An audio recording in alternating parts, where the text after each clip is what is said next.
Hey, what's up, everybody? Frederic Poag here. And it's time for another installment of What Is It Wednesday? Now, I want you to picture this the Oval Office, a president. He or one of his staff are caught red handed in a scandal. It's hard to believe, right? I know. But stick with me, there's a point to it. So, what happens? The headlines start coming out, president's in trouble. The press are supposed to be asking tough questions, but all of a sudden, the next day, something's a threat to national security. Uh-oh, it's either drugs or it's terrorist or it's something. And then boom, missiles start flying, guns are shooting, and everyone's suddenly focused on that. Suddenly the headlines flip. Suddenly that scandal, they're not talking about that anymore.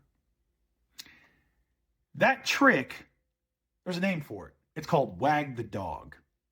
It's an old phrase.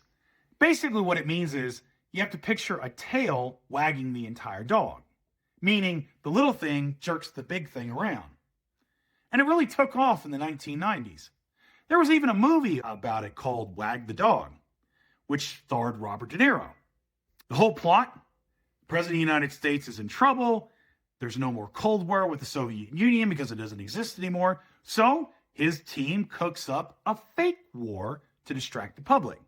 Now, Hollywood meant it as satire, and then Bill Clinton basically said, hold my beer. Since then, every time a politician's cornered, especially the president, people begin to wonder, are they wagging the dog? Clinton's impeachment? Missiles into Sudan and Afghanistan, maybe even a little bit of Iraq.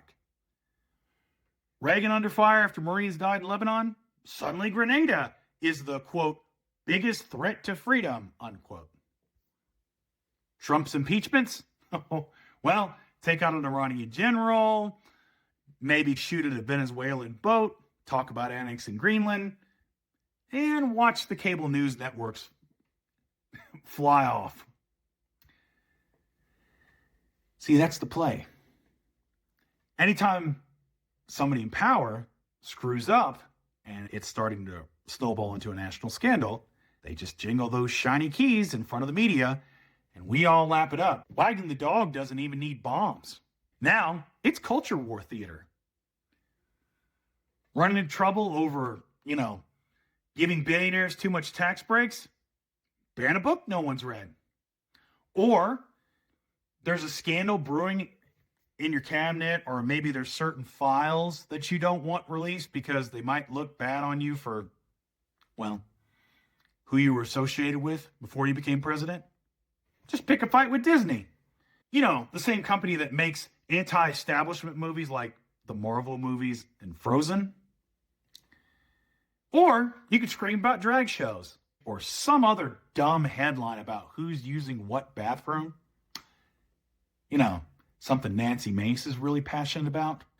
So the next time a scandal erupts, and miracle of miracles, a new emergency starts to dominate the headlines, ask yourself this phrase the Romans like to use. Cui bono? Who benefits, especially if you look away from the main scandal and focus at the circus? Anyway, that's all I got for you. And if you're tired of distractions, while the powerful skate free, stick with me. Hit subscribe, share this video, and maybe give it a like, because this BS has gone on long enough. Anyway, keep the faith, defend democracy, and I'll see you later.